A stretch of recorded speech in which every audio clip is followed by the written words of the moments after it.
तो आज की क्लास में क्लास 12वीं का गणित प्रश्नावली 7.9 को हम लोग पढ़ने वाले हैं, क्योंकि ये बहुत ही इम्पोर्टेंट है। ये हमारा निश्चित समाकलन से है और इससे पहले हम लोग निश्चित समाकलन का थ्योरी समझे थे, कुछ एग्जाम्पल भी समझे थे और उस क्लास को आप लोग अटेंड किए होंगे तो फिर आपको कोई डाउट दिक्कत हो ही नहीं सकता है। आप आराम से सारे चीज़ कवर कर सकते हो क्योंकि आप पीछे मेहनत किए हो, तो फिर यहाँ पर वो रंग लाएगी मेहनत। ठीक है, चलिए स्टार्ट करते हैं। आज की क्लास में प्रश्नावली 7.9 बहुत ईजी है। 1 से 20 तक के प्रश्नों में निश्चित समाकलनों का मान ज्ञात कीजिए। इसमें 20 तक प्रश्न है और इनको निश्चित समाकलन का मान बताना है। बहुत ही सिंपल है, बहुत ही सिंपल। जिस तरह से आप लोगों ने 7.2 पढ़ा था ना, उसी तरह से ये भी मिलेंगे। ठीक है, 1 से 12 तक तो बिल्कुल ईजी है। 13 से कुछ कठिन हो जाता है, लेकिन उतना भी कठिन नहीं है। ठीक है, तो आइए हम स्टार्ट करते हैं अपना प्रश्नावली 7.9 का प्रश्न संख्या 1। ठीक है, क्या है आपका पहला प्रश्न? पहले इसे लिखते हैं। प्रश्नावली 7.9 का पहला प्रश्न है integration -1 to 1, okay, x + 1 dx, x + 1 dx। ये आपका पहला प्रश्न है। अब इस प्रश्न को कैसे बनाएंगे, ध्यान दीजिएगा। सबसे पहले हम इसे अलग अलग इंटीग्रेशन करेंगे। ये लिमिट से कुछ मतलब नहीं है। लिमिट हिंदी में इसको सीमा बोलते हैं। ठीक है, हिंदी में सीमा, ऐसे हम सीमा सीमा नहीं कहेंगे, नहीं तो आप लोग उस सीमा के बारे में सोचने लग जाओगे। हम हमेशा लिमिट ही बोलेंगे। ओके, तो यहाँ देखो, पहले अलग अलग इसको क्या करेंगे, बांट देंगे। क्या करेंगे, अलग अलग पार्ट में इसे लिखेंगे। कैसे? एक बार x, एक बार 1। तो एक बार लिखेंगे -1 to 1 x dx, बीच में प्लस है तो प्लस है। ठीक है, और 1 है ना, एक बार 1 dx हो जाएगा। और लिमिट तो दोनों के लिए है ना, यहाँ -1 से लेकर के 1 तक लिख लेंगे। दोनों के लिए हमने लिमिट लगा दिया। ठीक है, बातें समझ में आ रही है? किसी कोई दिक्कत नहीं? देखो, जब भी आपको लिमिट का प्रश्न मिले और इस तरह से रहे तो पहले देखो कि ये प्लस में है कि माइनस में। माइनस प्लस में रहता है, कोई अंतर ही नहीं है। बस जहाँ प्लस है वहाँ प्लस, जहाँ माइनस है माइनस। ठीक है, मल्टीपल और डिवाइड में आता है तो उसके लिए कुछ अलग रूल है जो आपको बताएंगे। ओके, उसके बाद देखो, उसके बाद हमारा जो लिमिट रहता है ये दोनों के लिए होता है, तो हमने दोनों में लिमिट लगा दिया है। यहाँ तक कोई दिक्कत है तो बताओ। जब इतना आपको करने आ गया तो कल का थ्योरी में हमने कुछ एग्जाम्पल सॉल्व कराया था, आप अब आराम से कर लोगे ना कि नहीं होगा? बिल्कुल हो जाएगा, आप पेशेंस बनाए रखो। ठीक है, अब क्या करते हैं, x का इंटीग्रेशन करेंगे। x का इंटीग्रेशन क्या होगा, ये सब तो आप लोग मुँह याद किए होंगे। जैसे पूछेंगे आप बता दोगे कि x²/2 होगा, इसका इंटीग्रेशन होगा ना। अब क्या करेंगे, आपका जो लिमिट है इस ब्रैकेट में लिख लेंगे, -1 से लेकर के 1 तक, बीच में प्लस है तो प्लस। 1 dx का इंटीग्रेशन क्या होगा, x होगा। पता है ना, कितना सारा क्वेश्चन किए हो, पता नहीं है? जिन लोगों को पता नहीं है ना, अनिश्चित समाकलन अच्छे से कंप्लीट करो। ठीक है, अनिश्चित समाकलन पर ही निश्चित समाकलन का सारे प्रश्न बन जाता है। ओके, इतना हो गया, कोई डाउट नहीं है? अब चलो, अब हम क्या करते हैं, आपको पता है कि ये लोअर लिमिट और इससे अपर मतलब ऊपर, लोअर मतलब नीचे। अपर लिमिट और लोअर लिमिट हमारा गिवन है, तो पहले क्या करते हैं, अपर लिमिट रखेंगे x के जगह। तो पहले देखो, तो हमारा यहाँ से ये जो नीचे 1/2 है वो तो पहले बाहर करना पड़ेगा, तो हमने क्या कर दिया, उसको बाहर 1/2 को हमने बाहर कर दिया। ओके, यहाँ से देखो बच गया x², तो x की जगह 1 भरेंगे। 1 का स्क्वायर करेंगे तो क्या होगा, 1 नहीं होगा। यहाँ लिख दो 1 का स्क्वायर, एक बार अच्छा लगेगा। उसके बाद होता है बीच में माइनस, क्योंकि अपर माइनस लोअर होता है। एक बार रखेंगे -1, ये हो जाएगा -1 का स्क्वायर, ब्रैकेट लगा दो, प्लस यहाँ तो x है, x का मान 1 भरेंगे। अब बीच में लगता है माइनस, क्योंकि अपर माइनस लोअर होता है, और लोअर का मान है -1, तो हो जाएगा -1। ये देखो इतना आ गया। ठीक है, कोई दिक्कत है किसी को? धीरे धीरे समझ में आएगी बातें, बस आप ध्यान से यहाँ देखते रहो, ठीक है। 1/2, 1 का स्क्वायर करेंगे 1, और ये करेंगे 1 का स्क्वायर 1, अब बीच में माइनस है तो -1, प्लस यहाँ 1 और माइनस माइनस +1। यहाँ देखो तो एक में से एक जाएगा 0, 0 को किसी भी संख्या में गुना करोगे 0 हो जाएगा, प्लस 1 1 2, तो 0 और 2 को जोड़ेंगे कितना हो जाएगा 2, यही आपका आंसर हो जाएगा। तो इस तरह से हमारा निश्चित समाकलन का क्वेश्चन बनता है, बहुत ही सिंपल तरीका से। आप भी ध्यान दोगे, आप सारे प्रश्न को कर दोगे, ठीक है। कोई दिक्कत है किसी को? इस तरह का प्रश्न मिले तो बना दोगे ना? बना दोगे या नहीं बनाओगे? बिल्कुल बना दोगे, कोई डाउट नहीं होगा, ठीक है। चलो अब इसका दूसरा प्रश्न देखते हैं कि 2 नंबर हमारा प्रश्न क्या है। 2 नंबर प्रश्न है कि इंटीग्रेशन, लिमिट दिया है 2 से लेकर के 3 तक, और ये है 1/x dx, ठीक है। अब पहले चलो इसका इंटीग्रेशन करेंगे, लिखेंगे सॉल्यूशन। सबसे पहले हमारा इसमें तो कोई सिंगल दिया है ना, इसमें तो डबल नहीं दिया, जैसे कि x+1 x+2 ऐसा नहीं दिया, सिर्फ 1/x दिया है। तो आपको पता होगा, मेरे को लगता है कि इंटीग्रेशन 1/x का फॉर्मूला क्या होता है, याद है? भूल गए ना? लॉग मापांक x होता है। क्या होता है? 1/x का इंटीग्रेशन लॉग मापांक x होता है, ठीक है। अब हमारा लिमिट क्या लगा है? 2 से लेकर के 3 तक, 2 से लेकर के 3 तक हमारा लिमिट लगा है। अब सिंपल क्या करेंगे हम, x की जगह एक बार अपर लिमिट और माइनस एक बार लोअर लिमिट। तो यहाँ से क्या हो जाएगा, लॉग अपर लिमिट है 3 माइनस ये लॉग लोअर लिमिट है 2, तो हमने 2 रख दिया। ये देखो आपको इतना आ गया। अब देखो तो लॉग, अब मापांक 3 है ना, मापांक 3 का मान क्या होगा? मापांक 3 का मान तो 3 ही होगा। ऐसे इसका वैल्यू लिखोगे ना तो 0.0 समथिंग कुछ होगा, लेकिन उतना लिखने की जरूरत नहीं है, आप डायरेक्ट लिख दो 3, क्योंकि जो मापांक होता है प्लस होता है, नेगेटिव भी रहे तभी पॉजिटिव, पॉजिटिव रहे तभी फिर भी पॉजिटिव, माइनस ये लॉग 2 को 2 लिख देंगे। आपको एक फार्मूला याद होगा मेरे ख्याल से, शायद आप लोग तो भूल जाते हो, पता नहीं क्या, हाँ आप लोग का दिमाग रहता है। log m minus log n क्या होता है फार्मूला? ये होता है log m/n होता है, याद है ना सबको?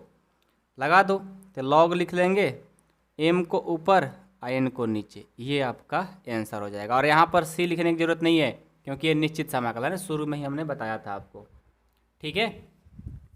बोलो, मज़ा आ रहा है सबको पढ़ने में? सबको समझ में आ रहा है? अब ये सब बातें समझ में नहीं आएगी ना, तो फिर आपको 12 में मैथ नहीं लेना चाहिए था। जिनको आ रहा है समझो कि वो पढ़ने वाला बच्चा है, ठीक है। मैथ ले हो, बहुत अच्छा किए हो। चलो आगे बढ़ते हैं। Question number 3। क्वेश्चन 3 क्या है? क्वेश्चन 3 से डरना नहीं है, इजी है, सिर्फ लॉन्ग है, ओके। प्रश्न लिखो। पहले तो लिमिट दिया है 1 से लेकर के 2 तक, और इसमें दिया है 4x³ माइनस 5x²। किताब में देखो अपने अपने 6x + 9 और ये dx है, ठीक है। ये आपका प्रश्न है। अब इस प्रश्न को सॉल्व करेंगे कैसे? सबसे पहले अलग अलग इसको इंटीग्रेशन लगाएंगे, ठीक है। सबको अलग अलग इंटीग्रेशन तो लगाने आएगा। तो इंटीग्रेशन 4x³ dx, लिमिट तो सबके लिए कहीं है, तो लिमिट लिखते चलेंगे 1 से लेकर 2, बीच में माइनस है तो माइनस। यहाँ भी इंटीग्रेशन लगाएंगे 5x², लिमिट है इसके लिए भी 1 से लेकर 2 तक, सबके लिए 1 से लेकर 2 तक ही है, प्लस 6x है और लिमिट 1 से लेकर के 2 तक है, प्लस, और हाँ एक चीज़ छूट रहा है, यहाँ पर dx लिखना हम भूल गए हैं, यहाँ भी dx लिखो, और 9dx, और लिमिट -1 से लेकर के 2 तक, ठीक है। अब देखो इतना तो सबको करना आया होगा। अब हम क्या करते हैं, आगे बढ़ते हैं, इसको सॉल्व करेंगे। सिंपल इंटीग्रेशन 4 क्या है? कांस्टेंट, बाहर निकाल देंगे, ये बन जाएगा सॉरी, अच्छा एक बात बताओ, हमने यहाँ पर माइनस कहाँ से दे दिया?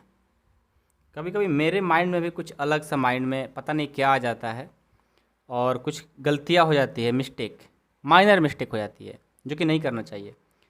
ये 4 कांस्टेंट है, बाहर निकाल दिए और 1 से लेकर के ये 2 तक आपका लिमिट है। अब ये क्या है? x³ dx, ठीक है। माइनस 5 कांस्टेंट है, बाहर कर दिए, 1 से लेकर 2 तक है और ये x² dx, ठीक है। प्लस 6 कांस्टेंट है, बाहर कर दिए, 1 से लेकर के 2 तक और ये x बच गया dx। प्लस 9 कांस्टेंट है, बाहर निकाल दिए, 1 से लेकर के 2 तक और यहाँ पर सिर्फ dx बच जाएगा। इतना तो सबको आ रहा होगा। मैं गारंटी बोल सकता हूँ कि किसी को यहाँ तक तो दिक्कत हुआ ही नहीं होगा, ठीक है। अब आगे बढ़ते हैं। ये 4 का 4, x³ का जब इंटीग्रेशन करोगे ये होगा x⁴/4 और जो लिमिट है 1 से लेकर के 2 तक है, ठीक है। माइनस ये 5 का 5, x² का x³ और जो लिमिट है 1 से लेकर के 2 तक है। प्लस ये 6 x है ना, x²/2 हो जाएगा और इसका लिमिट 1 से लेकर के 2 तक। प्लस 9 है, dx का करेंगे तो x हो जाएगा और इसका लिमिट 1 से लेकर 2 तक। समझ में आ रहा है सबको? अब चलो आगे बढ़ते हैं। ये 4 का 4, अब ये जो नीचे वाला 4 है ना, 1/4 है, इसको बाहर कर देंगे तो 4 बटे क्या हो जाएगा 4।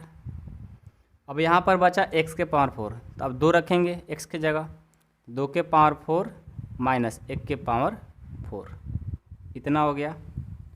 माइनस ये 5 का 5 और ये 3 कांस्टेंट है, बाहर निकल जाएगा।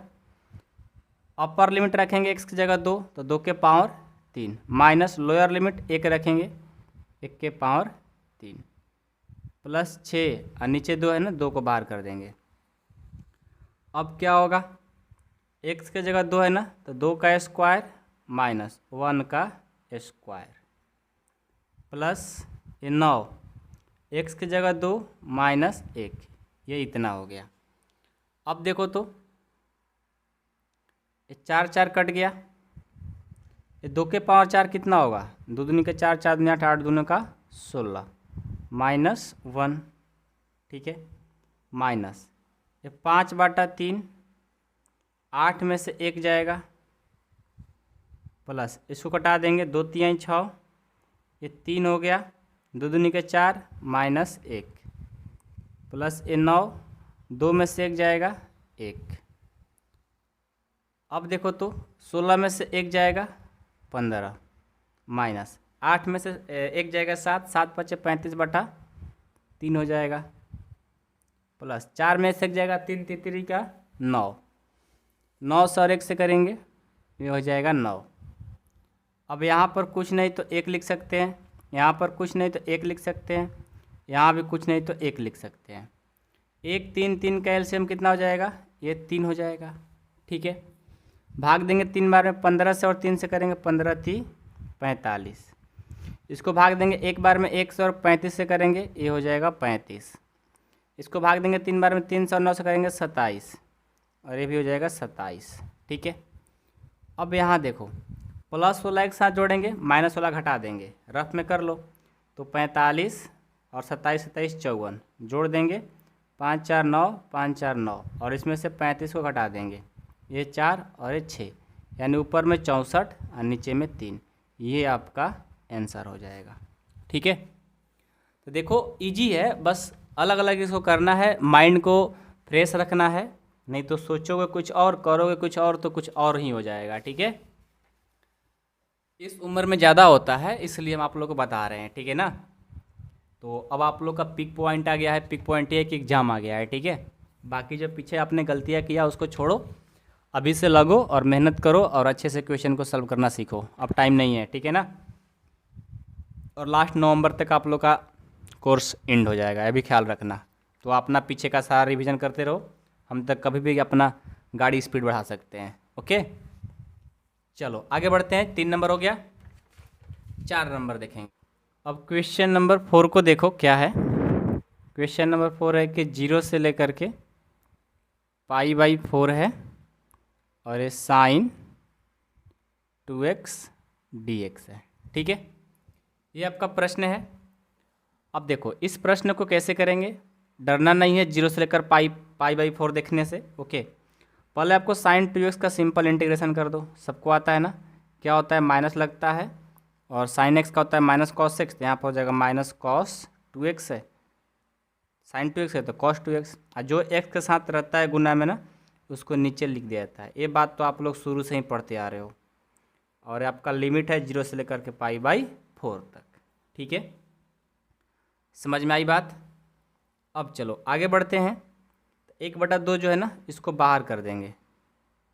अब यहाँ से देखो, अब हमारा यहाँ बच गया cos 2x और जो लिमिट है 0 से लेकर के π/4 तक है। अब अपर माइनस लोअर लिमिट रख देंगे, -1/2, ये cos 2 का 2 x का पहले अपर रखेंगे, x का जगह पर π/4 रख देंगे, बीच में माइनस लगेगा, ये cos 2 और देखो x का वैल्यू क्या है 0, ये हमने 0 रख दिया लोअर लिमिट। अब यहाँ पर थोड़ा सा कंसेप्ट आपको समझना होगा, कुछ बच्चे गलती कर देते हैं। ये देखो 2 बार में कट गया, ये cos कितना हो जाएगा 90, cos 90 हो जाएगा, क्योंकि पाई का मान 180 होता है, 180 में 2 से भाग दोगे 90 आ जाएगा। अब ये देखो, तो अब ये क्या हो जाएगा, समझना पहले बात को। ये 0 करता है और 0 किसी भी संख्या में गुना करता है तो सबको क्या करता है 0। तब यहाँ पर क्या होगा, तो देखो पहले बहुत सारे बच्चे क्या करते हैं कि यहाँ पर जैसे 0 देखेंगे ना, इस पूरे cos 2 से 0 कर देंगे, मतलब 0 में इसमें गुना करेंगे तो 0 हो जाएगा, क्योंकि 0 में किसी भी नंबर से गुना करोगे 0 हो जाएगा।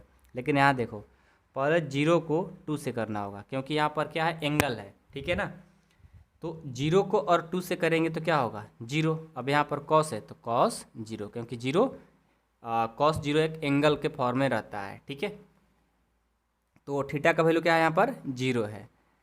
तो समझने वाली बात क्या थी यहाँ पे कि 0 और cos साइन ये सब लगा रहता है, तो पहले इसके साथ जो एंगल दिया रहता है उसको गुना पहले कराओ, तो जो आएगा वो एंगल के फॉर्म में आएगा, ऐसा नहीं कोई 0 को 0 कर देगा। ठीक है ना, तो यहाँ पर क्या आ जाएगा cos 0, ये कैसे आया, पहले हमने 0 2 से किया तो cos 0 आया। अब यहाँ देखो -1/2, cos 90 का मान तो जानते हो कि 0 होता है, कोई दिक्कत नहीं, माइनस cos 0 का मान क्या होता है, ये होता है 1।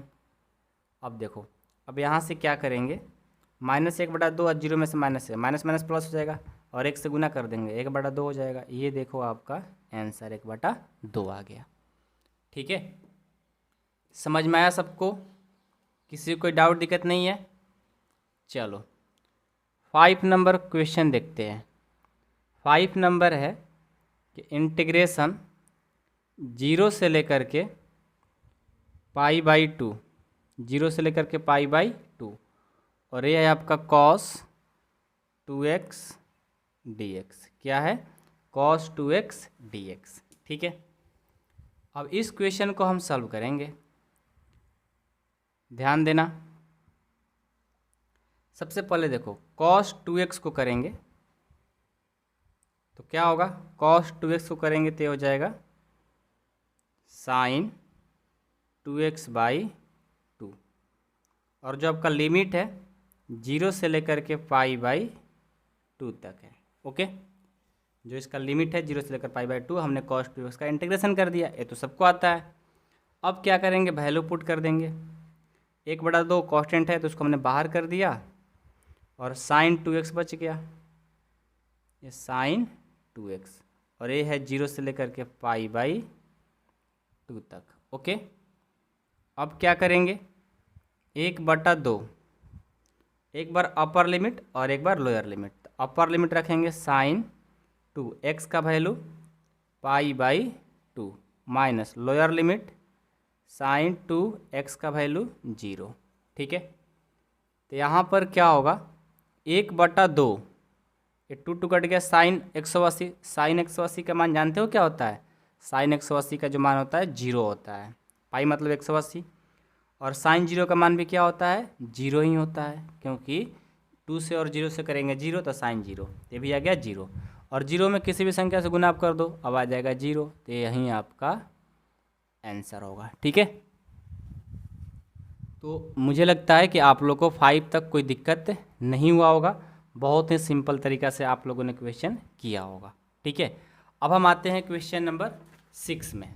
ठीक है, क्वेश्चन नंबर 6 देखिए क्या है आपका।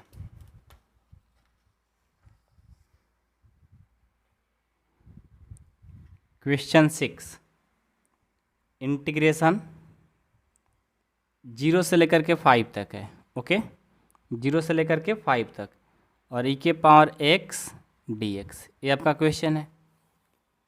अब इससे हम कैसे सॉल्व करेंगे? सबसे पहले तो आपको हमने बताया ना कि सिंपल इंटीग्रेशन कर दिया करो। e के पावर x का जब इंटीग्रेशन करोगे तो क्या होगा? ये होगा e के पावर x ही, और इसका जो लिमिट है, ये है 4 से 5 तक।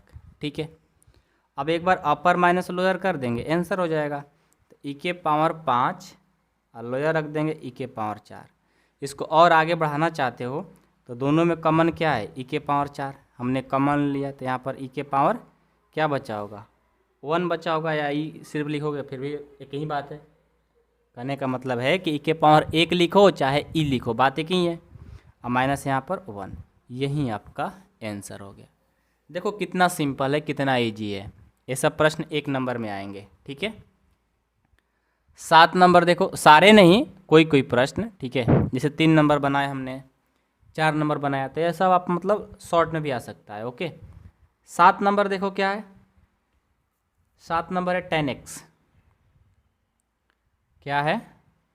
tan x dx, और इसका जो लिमिट है 0 से लेकर के π/4 तक है। ठीक है, अब इसे हम सॉल्व करते हैं। सबसे पहले tan x, तो tan x का कोई फार्मूला पढ़े हो? याद है? नहीं याद है? आपको हमने एक एडवांस में फार्मूला पढ़ाया था, शायद चैप्टर 7.4 में, कि इंटीग्रेशन tan x dx का फार्मूला होता है log sec x। ऐसे तो मापांक में होता है, तो मापांक में लिख देना। ठीक है, ये फार्मूला होता है। तो यहाँ भी सेम वही फार्मूला लगा देंगे। क्या लिखेंगे? log मापांक sec x, और इसका जो लिमिट है वो क्या है? 0 से लेकर के π/4 तक है। ओके, समझ में आया? अब देखो एक बार अपर माइनस लोअर रखेंगे, तो log sec x का वैल्यू क्या है? x का वैल्यू π/4 है, तो π/4 हमने रखा, माइनस log मापांक sec 0, क्योंकि लोअर लिमिट 0 है। तो ये चीज़ तो सबको रखने आएगा, कोई डाउट नहीं किसी को। ठीक है, किसी को कोई डाउट तो नहीं है ना? सबको बातें समझ में आ रही है? चलो अब हम आगे बढ़ाते हैं। ये हो जाएगा log मापांक sec पाई का मान होता है 180, 4 से भाग दोगे cos sec 45 हो जाएगा, माइनस log sec 0, इतना आ गया।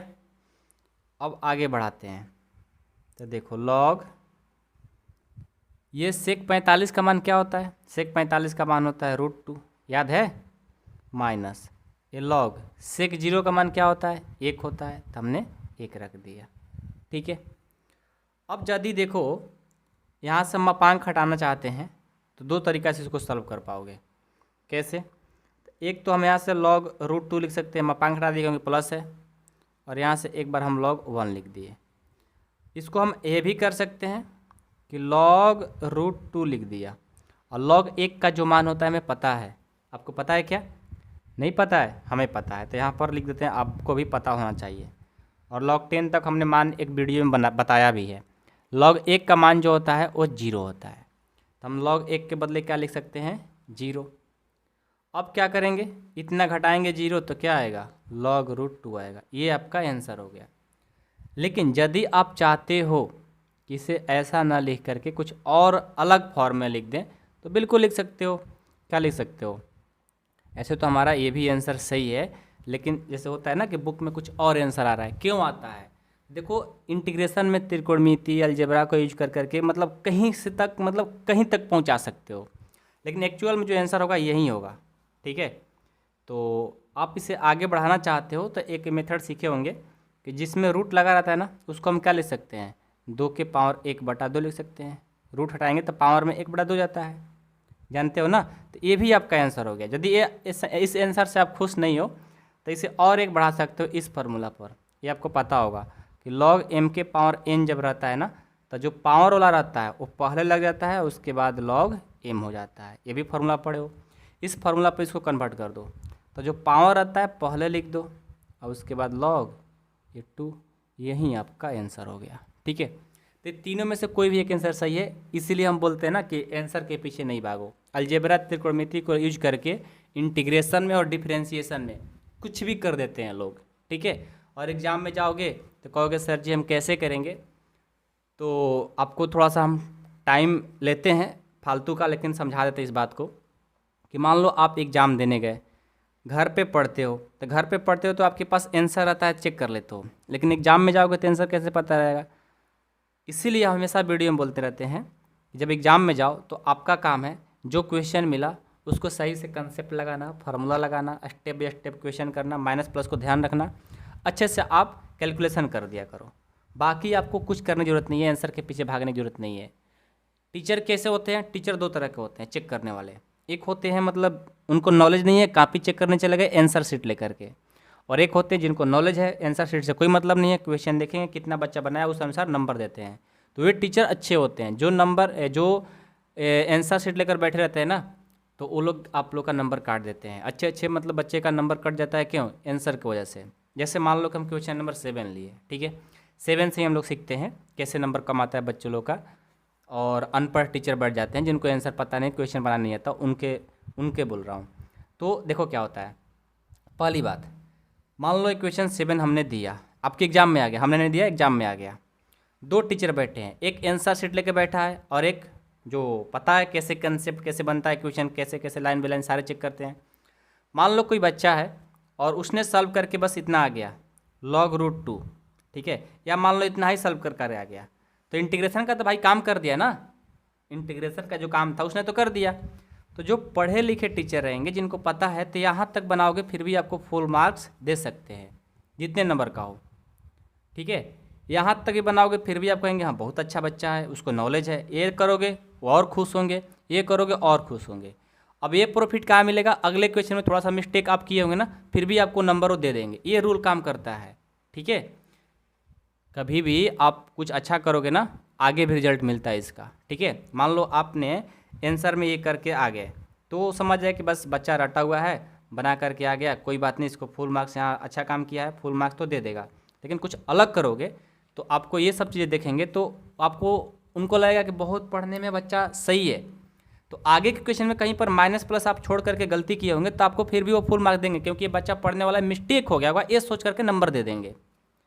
जो जो टीचर पढ़े लिखे नहीं रहते हैं, जो आंसर शीट लेकर बैठे हैं, वो बस आंसर शीट में लिखा है कि 1/2 log2 आंसर आएगा तो अभी नंबर देंगे। वो देखेगा कि अरे भाई log√2 लिखा है, अरे बिल्कुल गलत किया है, आपको दे देगा 0। वहीं पर बहुत सारे बच्चे का नंबर कट हो जाता है, हमने देखा है। ठीक है, तो चलो कोई नहीं, अब आपका काम है सही से करके आना, तो जितना हो सके अंत तक आप लोग बनाया करो। बाकी नंबर कम आने से कोई प्रॉफिट तो नहीं है, प्रॉफिट है क्या, है यार, क्योंकि इतना मेहनत करते हो अच्छे नंबर लाने के लिए ना, पड़ोसी को दिखाने के लिए, मम्मी पापा को दिखाने के लिए, तभी तो मम्मी पापा मोटिवेट होकर के आपको आगे की पढ़ाई करवाएंगे। समझ गए, तो होता है लक के अनुसार होता है, अच्छे टीचर आपको मिल जाए पढ़ने वाले बच्चे को तो नंबर सही आ जाता है। समझ गए ना। अब कंसेप्ट समझा दिए, बहुत आप लोग को टाइम बर्बाद किए, लेकिन हमें बात समझा दिए, इस बात को अपने फ्रेंड सर्कल में बताइएगा कि ऐसा रूल काम करता है। समझ गए, चलो आगे बढ़ते हैं। 7 के बाद 8 देखते हैं कि 8 हमारा प्रश्न क्या बोल रहा है। 8 नंबर प्रश्न है कि इंटीग्रेशन 5/6 से लेकर के 5/4 तक आपका लिमिट है, और एक क्वेश्चन है cos x dx, ये आपका क्वेश्चन है। ठीक है, अब इस क्वेश्चन को कैसे करेंगे, तो इसके लिए भी जैसे हमने वो tan x का पढ़ा था फार्मूला ना, उसी तरह इसका भी एक फार्मूला होता है। तो उस फार्मूला को यहाँ पर हम लिख देते हैं, ठीक है, ताकि आपको याद रहेगा लाइफ टाइम कि कैसे हुआ। cos x dx का ऐसे हम लिखवाए हैं पहले। इसका फार्मूला होता है log मापांक cos x x minus cot x होता है, ठीक है। तो हम यहाँ क्या करेंगे, लिख देंगे इस फार्मूला को। क्या लिखेंगे, cos x dx का जो फार्मूला होगा वो होगा log cos x minus cot x, और जो लिमिट है π/6 से लेकर के π/4 तक है, ठीक है। अब चलो आगे बढ़ते हैं।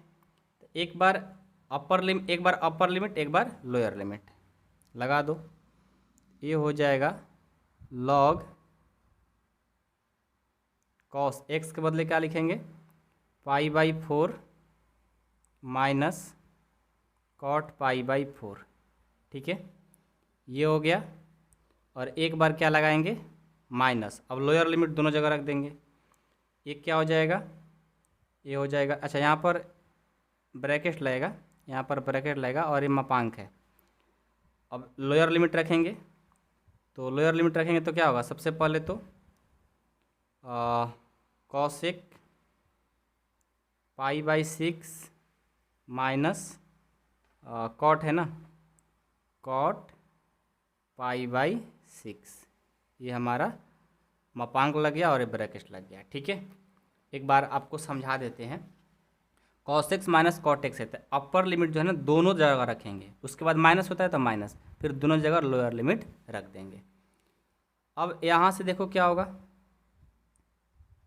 ये log cos x π/4 है ना, cos x π/4, तो आपको मान याद होगा कि cos x पाई मतलब 180, 180 में 4 से भाग दोगे 45, तो cos x 45 डिग्री का जो मान होता है वो होता है √2 माइनस cot π/4, cot π/4 का मान क्या होता है, 1 होता है। क्या होता है, 1 होता है, ठीक है। ये हमने ब्रैकेट में इसको रख लिया, माइनस। अब ये देखो इसको करेंगे तो cos x π/6, cos x π/6 मतलब 30, cos x 30 का मान क्या होता है, 2 होता है। और ये देखो cot 30 का मान क्या होता है, √3 होता है, और यहाँ पर मापांक लगा देंगे, ठीक है। अब यहाँ से हमारा क्या हो जाएगा, इसको हम पूरे को m मान लेंगे और इस पूरे को n मान लेंगे, तो log m minus log n, log m minus n का फॉर्मूला क्या होता है, देखो log इसमें भी है, log इसमें भी है, आप ऐसा भी लिख सकते हो log √2 minus 1 minus log 2 minus √3। क्यों, क्योंकि log ये जो है ना ये दोनों के लिए है, तो हम ऐसा लिख सकते हैं। तो log m minus log n के फार्मूला पर चेंज करोगे तो log m/n हो जाएगा, तो √2 माइनस 1 बाई 2 माइनस √3, ये आपका आंसर हो जाएगा। देखा कितना इजी है, आप खुद देख सकते हो, ठीक है। तो इसी के साथ हमारा 8 नंबर भी कंप्लीट होता है। अब हम लोग 9 नंबर प्रश्न देखेंगे कि 9 नंबर क्या है, ठीक है। 9 नंबर देखो,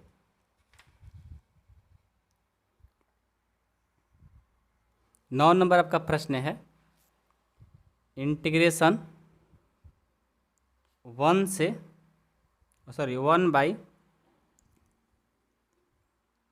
माइनस एक्स स्क्वायर dx है, और जो लिमिट है 0 से लेकर के 1 तक है, ठीक है। समझ में आ रहा है, कोई दिक्कत नहीं किसी को।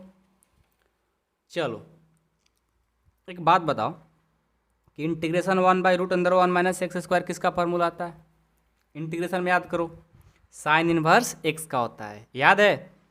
आप लोग भूल जाते हो, यही दिक्कत है, ठीक है। क्या होता है फार्मूला, साइन इनवर्स एक्स होता है, ठीक है, और जो लिमिट है 0 से लेकर के 1 तक है, simple.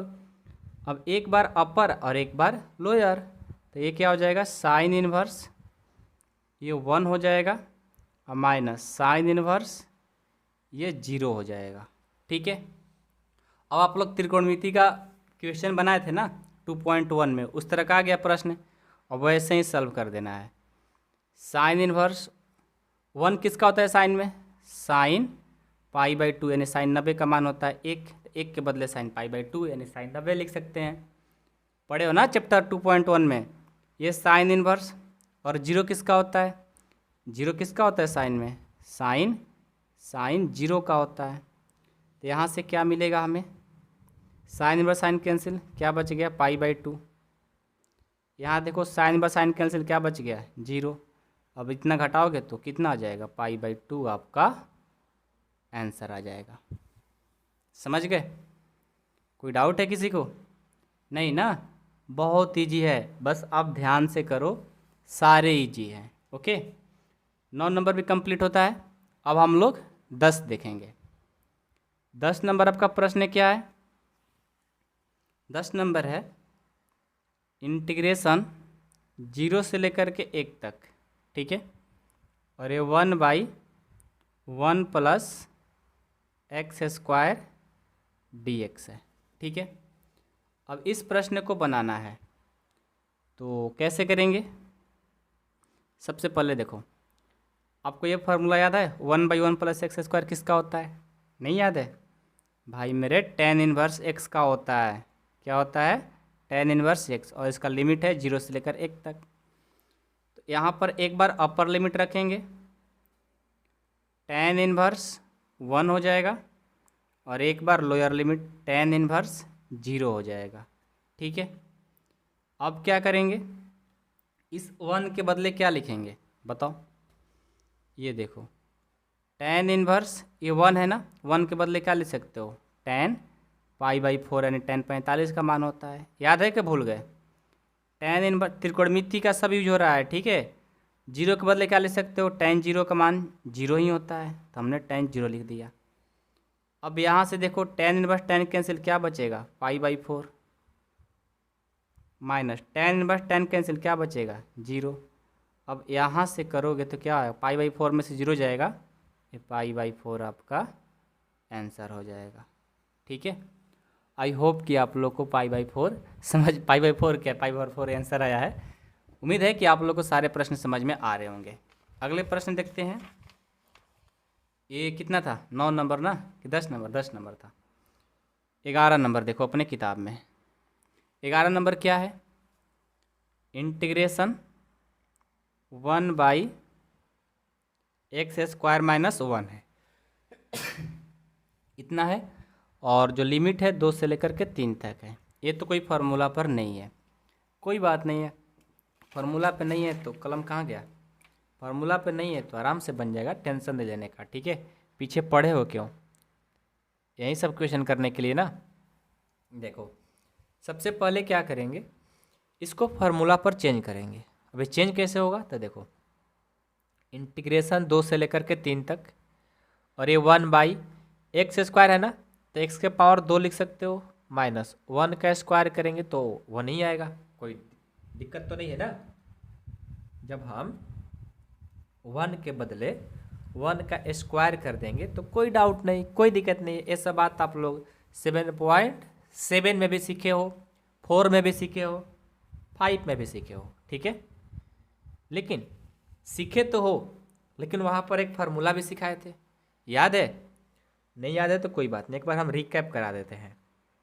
Integration 1/x square minus ए स्क्वायर dx का फार्मूला, ये ए स्क्वायर के बदले यहाँ पर 1 2 3 कुछ भी हो सकता है, यानी कांस्टेंट वैल्यू। इसका फार्मूला क्या होता है, 1/2a लॉग मापांक x minus a by x plus a. याद है कि भूल गए, तो इस फार्मूला के बदले ऐसा हम कर सकते हैं, क्योंकि जस्ट दोनों एक ही फार्मूला है, तो कर दो। क्या हो जाएगा, लिखेंगे 1/2 लॉग मापांक x माइनस ए का मान 1 है, x प्लस ए का मान 1 है, और यहाँ से लगा देंगे इसका लिमिट 2 से लेकर के 3 तक। सिंपल, बस फार्मूला पर कन्वर्ट कर दिए, लिमिट रख दिए, और बारी बारी से लिमिट इसमें रख देंगे, आंसर हो जाएगा। चलो करो तो क्या होगा, 1/2, अच्छा यहाँ पर हमने 1/2 ये फार्मूला लिख दिया है, ए का मान जो है ना 1 है, ए का मान 1 है, तो 1/2 × 1 यानी 1/2 हो गया। अब यहाँ से लॉग मापांक एक्स का मान एक बार 3 भरेंगे -1, और नीचे क्या है x+1, तो 3 भरेंगे +1, फिर क्या होगा माइनस, फिर क्या होगा माइनस। अब देखो यहाँ पर एक बार फिर क्या करेंगे, लॉग मापांक x का मान भरेंगे 2 -1/2 + 1, ये देखो हमारा इतना आ गया। ठीक है, एक बार यहाँ पर समझ लो, हमारा 1/2 लॉग इतना आया, तो 1/2 जो है ना कांस्टेंट है, इसको हमने बाहर कर दिया। अब ये लॉग इतना आ गया, तो लॉग एक बार हम अपर रखेंगे इसमें, तो ये हो गया, फिर माइनस, फिर एक बार लोअर रखेंगे लॉग के साथ, ये हमने लोअर रखा। अब तो समझ में आ गया ना। अब इसको हल कर दो, 1/2 लॉग ऊपर कितना आएगा 2, नीचे आएगा 4, ये लॉग ऊपर आएगा 1, नीचे आएगा 3, इतना आ गया। अब इसको हल करेंगे तो 2 हो जाएगा, यानी 1/2 लॉग 1/2 माइनस लॉग 1/3। ओके, अब क्या करेंगे, अब देखो 1/2, ये m और ये n, log m minus log n, तो ये हो जाएगा log m ऊपर रखेंगे 1/2 और बटा log n 1/3, और इसमें तो प्लस c लिखना नहीं होता है, ये हो जाएगा 1/2 ये log, इसको हल करने आएगा, नीचे वाला ऊपर, ऊपर वाला नीचे, तो कितना हो जाएगा, यहाँ से जब करोगे तो ये हमारा हो जाएगा। अच्छा, कुछ मिस्टेक तो नहीं हो रहा है ना, मेरे को लग रहा है कुछ मिस्टेक हो रहा है यार। ठीक है, 3 और 1 से करेंगे 3, 1 से 2 से करेंगे 2, इतना आ गया। ठीक है, तो इसको तो कटा नहीं सकते, तो फाइनली हमारा इतना ही आंसर होगा। सही है, हमको लगा था ना कि यहाँ पर कटाने में कोई दिक्कत हुआ है, हमने कटा दिया है, सही किया है। तो ये देखो, पहला गुना चौथा होता है, दूसरा गुना तीसरा होता है, तो हमने जब जैसे गुना किया तो हमारा आंसर इतना आ गया। ठीक है, तो 11 नंबर भी हमारा कंप्लीट होता है, कोई बड़ी चीज़ नहीं था इसमें। अब हम लोग 12 भी देख लेते हैं। अब चलिए अपना क्वेश्चन नंबर 12 को देखते हैं। 11 तक हम लोगों ने तो सॉल्व कर ही लिया, 12 देखिए आपका क्वेश्चन क्या है। इंटीग्रेशन 0 से लेकर के π/2 है, और यहाँ पर cos स्क्वायर x dx है। ठीक है, देखो इस क्वेश्चन में घबराना नहीं है, बिल्कुल आसान है, अच्छे से देखिएगा। पहले हम ये देख रहे हैं कि cos स्क्वायर x का कोई इंटीग्रेशन तो होता नहीं है, लेकिन हमें इसको कोई ना कोई फार्मूला पर तोड़ना होगा, नहीं तो इसका इंटीग्रेशन हो ही नहीं पाएगा। तो हम क्या करते हैं ना, ध्यान देना, आपको एक फार्मूला बताए थे, याद है क्या, 2 cos स्क्वायर x का क्या होता है सब मल्टीपल में 1 + cos 2x होता है, याद तो होगा ही। तो यहाँ पर हम क्या करते हैं, इसको 2 cos स्क्वायर x कर लेंगे। अब आपको अगर सर ऐसे ही थोड़ी कर लोगे, नहीं कर लेंगे, तो ऐसा तो रूल बताया है ना कि उसमें 2 से गुना कर दो और 2 से भाग कर दो। 2 से इसमें गुना कर दिया और 2 से हमने भाग दे दिया, कोई मान में अंतर भी नहीं होगा, हमारा काम भी हो जाएगा, और ये 0 से लेकर के π/2 हो जाएगा। ठीक है, अब देखो आगे बढ़ते हैं। 1/2 इंटीग्रेशन 0 से लेकर के हमारा π/2 है। अब 2 cos square x, 2 cos square x का फार्मूला अभी आपको मैंने बताया ना, ये होता है 1 + cos 2x, ये होता है। ठीक है, अब देखो, अब इसको हम क्या करेंगे, अलग अलग इंटीग्रेशन कर देंगे। ये हमारा 1/2 जो है ना, ये रहेगा ही रहेगा। अब यहाँ से देखिए, एक बड़ा ब्रैकेट लगा देंगे और इसको अलग अलग इंटीग्रेशन करेंगे। ये हो जाएगा 0 से लेकर के π/2 1 dx प्लस इंटीग्रेशन 0 से लेकर के π/2 cos 2x dx। ठीक है, ये हो गई। अब देखो तो इतना तो हमारा हो गया। अब इसको हम हल करेंगे।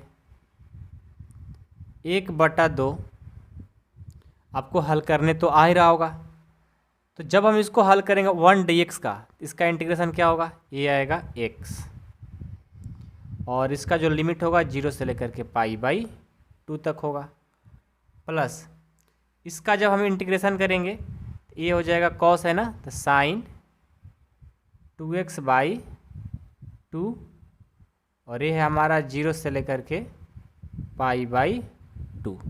ओके, अब इसको आगे बढ़ाएंगे तो 1/2 और यहाँ पर पूरा एक ब्रैकेट लगा देंगे।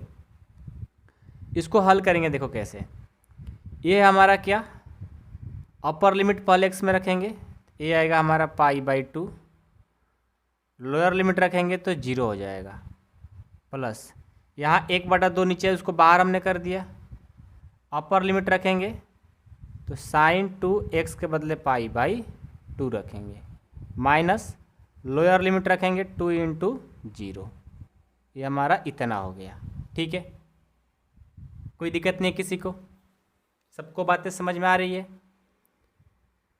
अब देखो क्या करते हैं, 1/2 तो सबके लिए है, यहाँ से हमारा आएगा π/2, क्या आएगा π/2 प्लस ये 1/2, इनको कटाएंगे, साइन पाई मतलब साइन 180, और साइन 180 का मान तो जानते हो क्या होता है, साइन 180 का मान क्या होता है, ये होता है 0। क्या होता है, 0। ठीक है, समझ में आ रही है बातें, किसी को कोई दिक्कत नहीं है। चलो बहुत बढ़िया। अब देखो साइन 180 का मान तो 0 हो गया। अब यहाँ देखो साइन और 0 करेंगे, साइन 0 यहाँ भी आएगा, तो ये हमारा कंप्लीट आ गया 0। अब क्या करेंगे, 1/2 और ये π/2 है। अब ये देखो तो ये सब तो 0 कर देगा, तो यहाँ से हमारा आ गया 0। अब इसको जब हम गुना करेंगे π/2 और 1/2 से, तो आ जाएगा π/8। ये हम कभी हमारा मल्टीपल भी गलती होता है, 2 दूनी के 4 ही होगा ना, 2 2 जा 4 होगा, तो यहाँ 4 हो जाएगा। ठीक है, कभी कभी हो जाता है मिस्टेक, तो आप लोग उससे सुधार कर लेना, ये कोई गलती थोड़ी है, मेरा कंसेप्ट कभी गलत नहीं होता, ये मैं कन्फर्म बता सकता हूँ आप लोग को। ठीक है, चलो तो 12 नंबर कंप्लीट होता है सबको। अब आ जाओ 13 नंबर में। 13 नंबर जो है ना क्वेश्चन कुछ अलग है। ठीक है, कहाँ गया मेरा काला वाला पेन, ये रहा। देखो 13 नंबर जो प्रश्न शुरू होता है वो बिल्कुल अलग प्रश्न है। पहले आपको यहाँ पर 2 मेथड से इसको हम सॉल्व करेंगे, इस बात को ध्यान दीजिएगा। 2 से 3 है और यहाँ पर x/x² + 1 dx है। ठीक है, देखो इस प्रश्न को हम 2 मेथड से सॉल्व करेंगे, जो आप लोग को इजी लगेगा आपको कमेंट बॉक्स में कमेंट करना है। उसके बाद हमारा जो पार्ट 2 वीडियो आएगा उसी के अकॉर्डिंग बनाएंगे। बात को समझ गए हम क्या कहना चाह रहे हैं, नहीं समझे, समझ जाओ कि हम इस क्वेश्चन को 2 मेथड से बना सकते हैं। दोनों मेथड इजी है, लेकिन सबसे जो इजी लगेगा आप लोग बताइएगा। लास्ट में इसके बारे में हम चर्चा करेंगे। पहले एक मेथड सिखाते हैं, उसके बाद दूसरा मेथड सिखाएंगे, तब हम कुछ इसमें बात कहने वाले हैं जो आप कमेंट बॉक्स में बताइएगा। ठीक है, चलिए इसको हल करते हैं। देखो ये तो किसी का फार्मूला नहीं है, सिंपल तो है नहीं, क्योंकि ऊपर भी x आ गया। यदि x नहीं रहता तो डायरेक्ट फार्मूला पे हो जाता, लेकिन ऊपर x आ गया तो कोई फार्मूला नहीं बन रहा है। तो आप लोग 7.2 तक पढ़े हो ना, 7.2 पढ़े हो ना, उसी के अकॉर्डिंग इसको बनाते हैं। नीचे जो है ना x² + 1, इसको आप z पुट कर लो। माना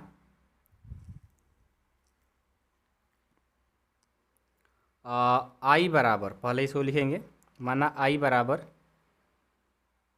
इंटीग्रेशन x/x² + 1 dx और ये 2 से 3।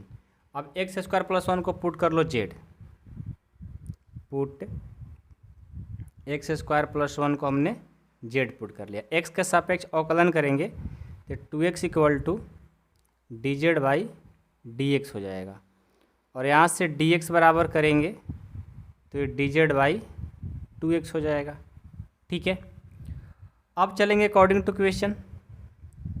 i = इंटीग्रेशन 2 से लेकर के 3 तक है। ठीक है, अब यहाँ क्या करते हैं ना, ध्यान देना, सबसे इम्पोर्टेंट चीज़ कि हमने जो ax लिया था ना, तो x को हम x लिखेंगे और नीचे हमने इसको क्या मान लिया है, z इंटू dx का मान क्या है, dz/2x। ये x कैंसिल, अब यहाँ से आई बराबर करेंगे, जो 1/2 है वो बाहर हो जाएगा और ये इंटीग्रेशन 1/z dz हो गया और इसका लिमिट 2 से लेकर के 3 तक है। आ रहा है समझ में? अब चलो 1/2 1/z है ना, तो 1/z को हम क्या करेंगे, देखो 1/z को हम लिख सकते हैं 1/x का log मापांक x होता है, तो 1/z का log मापांक z हो जाएगा और यहाँ से इसको ब्रैकेट में डाल लेंगे और लिमिट है 2 से लेकर के 3 तक। ठीक है, अब क्या करें, एक बार अपर लिमिट और एक बार लोअर लिमिट, लेकिन उससे पहले यहाँ पर z है ना, तो z को आप क्या माने हो, x² + 1, तो z का मान यहाँ पर रख देंगे। i बराबर 1/2 z का मान भर दो, तो log का log z का मान भर देंगे 1 प्लस है कि x² + 1 है, x² + 1। ठीक है, और इसका जो लिमिट है 2 से लेकर के 3 तक है। अब क्या होगा, 1/2 ये log, एक बार अपर लिमिट रखेंगे तो 3 के पावर कितना हो जाएगा, 2 + 1। ठीक है, माइनस एक बार लोअर लिमिट, 2 के पावर 2, यहाँ पर ऐसे कर लो, 2 के पावर 2 प्लस 2, 1 है ना, तो 1, और ये हमारा इतना आ गया। अब i = 1/2 ये log 3 का 9 और 1 10, ये 10 हो गया, और ये log 2 दूनी के 4 और 1 5, इसको ब्रैकेट में रख लो, अच्छा लगेगा, इतना हो गया। अब i = 1/2, अब ये देखो log m है और ये n है, log m - n क्या होता है, डिवाइड में कर सकते हो ना कि 10/5 लिख सकते हैं, और 5 2 जा 10 कर सकते हो, यानी i = हो जाएगा 1/2 log 2, ये आपका आंसर हो जाएगा। ठीक है, 1/2 log 2 आपका आंसर हो जाएगा। सब करने आएगा, तो बहुत ही सिंपल तरीका है, यदि आप बनाना चाहोगे तो आराम से बना सकते हो। ठीक है यार, सर्दी हो गया, बट कोई नहीं, पूरा पढ़ाएंगे आप लोगों को, छोड़ेंगे नहीं आज। पहले इसका हमने बोला था कि सेकंड मेथड ही बताएंगे ना, आ जाओ। ये फर्स्ट मेथड हुआ, इस तरह से आप बना सकते हो, ये भी इजी है। और एक सेकंड मेथड होता है, बहुत सारे टीचर पढ़ाते हैं, ठीक है, हमें भी वही अच्छा लगता है, सेकंड मेथड ही, बट आप लोग को जो अच्छा लगेगा वही हम पढ़ाएंगे। मेरे को दोनों लगता है, ऐसा नहीं है, अच्छा या बुरा से मतलब नहीं है, जो अच्छे से समझ में आ गया उसी से हम सारे क्वेश्चन कर देंगे, बस ये सीखना है आप लोगों को। ठीक है, इसी क्वेश्चन को हम सेकेंड मेथड से देखेंगे। ठीक है, कि सेकेंड मेथड इसका क्या है। क्वेश्चन नंबर 13, इंटीग्रेशन 2 से लेकर 3 तक लिमिट है, x/x² + 1 dx है। ठीक है, वैसा ही करेंगे, यहाँ भी लिखेंगे माना i बराबर इंटीग्रेशन 2 से लेकर के 3 तक और x/x² + 1 dx। ठीक है, इसको पुट कर लेंगे वैसा ही, ये तो सब आप लोग 7.2 में पढ़े हो। इसको x के सापेक्ष अवकलन करेंगे, 2x = dz/dx हो जाएगा, और यहाँ से dx = हो जाएगा dz/2x। अब हम क्या करेंगे, यहाँ से हम लोग सीखेंगे, यहाँ देखो दो चीज़ है, एक अपर लिमिट और एक लोअर लिमिट। तो हम पहले अपर लिमिट निकालेंगे कि इसका अपर लिमिट क्या होगा। अपर लिमिट में क्या दिया है, x का मान 3 दिया है, क्या दिया है, 3 दिया है। ठीक है, तो हम क्या करेंगे, इस z वाले में रख देंगे, तो क्या हो जाएगा, z बराबर क्या है, 1 + x², नहीं x² + 1 को, चाहे 1 + x² बातें की हैं, तो 1 का 1, x² का मान, x का मान 3 है तो 3 का रख दिए, 1 + 3 का 9 1 10, मतलब पुट कर देंगे x का मान तो 10 आ गया। वैसे ही लोअर लिमिट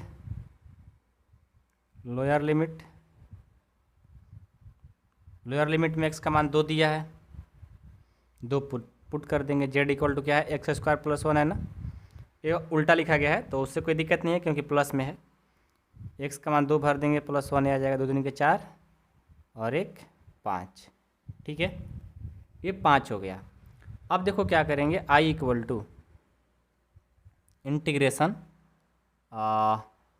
लोअर लिमिट आया है 5 और ये अपर आया है 10। ठीक है, अब अकॉर्डिंग टू क्वेश्चन चलेंगे तो ये x है तो x, और इसको हमने z पुट किया है ना, तो यहाँ लिख देंगे z, और dx का मान है क्या है, देखो dz/2x, dz/2x, x कैंसिल, यहाँ से i बराबर 1/z का हो जाएगा log मापांक z, और 1/2 है तो इसको बाहर हम कर देंगे। और यहाँ से देखो जैसे हमारा इंटीग्रेशन ख़त्म होता है एक बड़ा ब्रैकेट लगता है, और बड़ा ब्रैकेट हमने लगा दिया। ठीक है, अब इसका जो लिमिट है वो क्या है, 5 से लेकर के 10 तक है। ठीक है, इसका जो लिमिट है 5 से लेकर के 10 तक है, हमने इसको चेंज किया है। अब 1/2 log z का मान आपने क्या माना है, x² + 1, और इसका लिमिट है 5 से लेकर के 10 तक। ठीक है, i बराबर 1/2, ये log अपर पहले रखेंगे ना, अपर लिमिट पहले रखेंगे। हाँ, एक बात और ध्यान रखिएगा, यहाँ पर ठीक है ना, यहाँ पर जो आपने z का मान फिर से x² + 1 रखे हो, ये रखने की ज़रूरत नहीं है। फिर सेकेंड मेथड पढ़ने से फ़ायदा क्या होगी, आपको इसको रखने की ज़रूरत नहीं है। ओके, हमने देखो गलती इसलिए किया कि आप लोग भी z का मान पुट कर दोगे, तो एक बार हमने गलती किया तो आपको याद रहेगा कि सर ने गलती करके फिर से उसको बताया था। मेरी बात याद रहेगा ऐसे करने से। ठीक है, आपको क्या करना है, आपको डायरेक्ट यहाँ पर z का मान अपर और लोअर लिमिट रख दोगे, आपका आंसर आ जाएगा। देखो ना, i बराबर 1/2, ये log, और पहले अपर रखेंगे तो कितना है, पहले यहाँ से ब्रैकेट लगा देंगे, अपर है 10 तो 10, लोअर है 5 तो 5 हो गया। तो i बराबर 1/2, और इसको क्या कर देंगे, log 10/5 लिख देंगे। तो यहाँ से i बराबर 1/2 log, और ये कितना जाएगा, 5 दूनी का 10, आंसर। तो यहाँ पर फिर से z का मान पुट करने की जरूरत नहीं है, क्यों, क्योंकि हमने लोअर और अपर चेंज कर दिया पहले ही। ठीक है, तो आपको जो मेथड अच्छा लगेगा ना उससे आप हल कर सकते हो, आपके ऊपर डिपेंड करता है। ठीक है, तो मेरी बात यह हमेशा याद रखिएगा, दोनों मेथड सेम है, ऐसा नहीं कि बहुत हम अलग अलग मेथड बता दी हैं, दोनों मेथड सेम है। लेकिन क्या होता है ना कि बहुत से बड़ी बड़ी जो क्वेश्चन होती है, जैसे यहाँ पर ये सब काम करने में कन्फ्यूजन हो जाते हैं लोग। ठीक है, तो आपको क्या करना है, बड़े बड़े क्वेश्चन में ये अपर लोअर लिमिट को चेंज कर दो एक बार, और उसको लास्ट में इसको z पुट करके लास्ट में सिर्फ रख दो, उसको हल कर दो। तो ये मेथड जो होता है थोड़ा ईजी लगने लगता है। लेकिन आप लोग ये भी पढ़े हो और एक नए ये भी पढ़ लिए, तो जो आपको अच्छा लगे, ये चीज़ आप पहले से पढ़े हो, ठीक है, ये नए चीज़ सीखे हो, तो जो आपको अच्छा लगे वही मेथड को यूज करिएगा, मेरे कहने से नहीं करना है कुछ भी। ठीक है, बाकी आप लोग मेहनत करिए, खूब मेहनत करिए, क्योंकि अब आपके पास टाइम नहीं है। ठीक है, लास्ट चल रहा है आप लोग का, तो थोड़ा सा हम एक और बात कर लेते हैं इस क्लास में। ठीक है, इसमें देखो हम लोगों ने 13 तक तो सॉल्व कर लिया, अगले वीडियो हम लोग इसको कंप्लीट भी कर देंगे। ठीक है, लेकिन इसके बाद जो है ना 7.10 है, 7.10 ये 9 था ना, 10 कहाँ गया, 10 ये है, 10 भी छोटा है, कोई बड़ी चीज़ नहीं है। आप लोग को 11 से प्रश्न बहुत ज़्यादा आता है। ठीक है ना, लॉन्ग में जब भी आएगा तो 7.11 से ही प्रश्न आएगा, फिक्स है, इस तरह का प्रश्न पक्का आएगा ही आएगा। तो इसको ध्यान से पढ़िएगा, पढ़ाएंगे भी आप लोग को बहुत अच्छे से स्लो करके, और आप लोग पढ़ने की भी कोशिश करिएगा। बाकी इसमें विविध में बहुत सारा प्रश्न है, तो सारे प्रश्न करने के चक्कर में नहीं रहना है। ठीक है, आप लोग मेहनत करिएगा, आगे जाइएगा।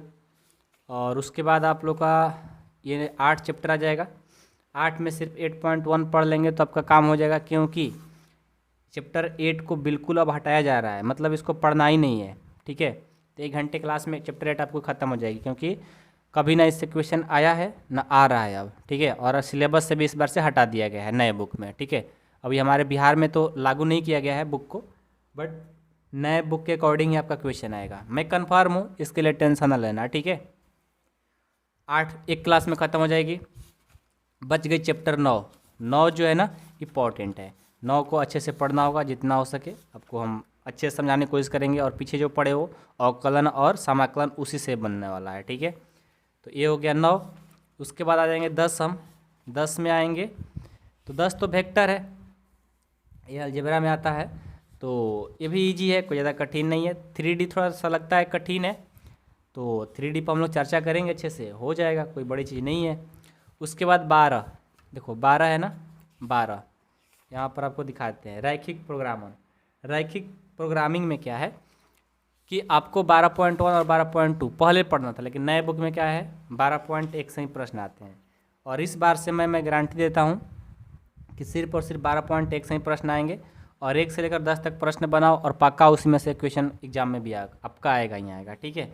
बाकी चैप्टर 13 है, 13 में जो है ना, 13 में सिर्फ 13.1 13.2 पढ़ना है, बाकी आपको पढ़ने की जरूरत नहीं है। बस इतना ही सिलेबस है आप लोग का, इससे ज़्यादा नहीं पढ़ना है। बस मेहनत करते रहिए, हम आपके साथ हैं, आपको हम छोड़ने वाले नहीं हैं।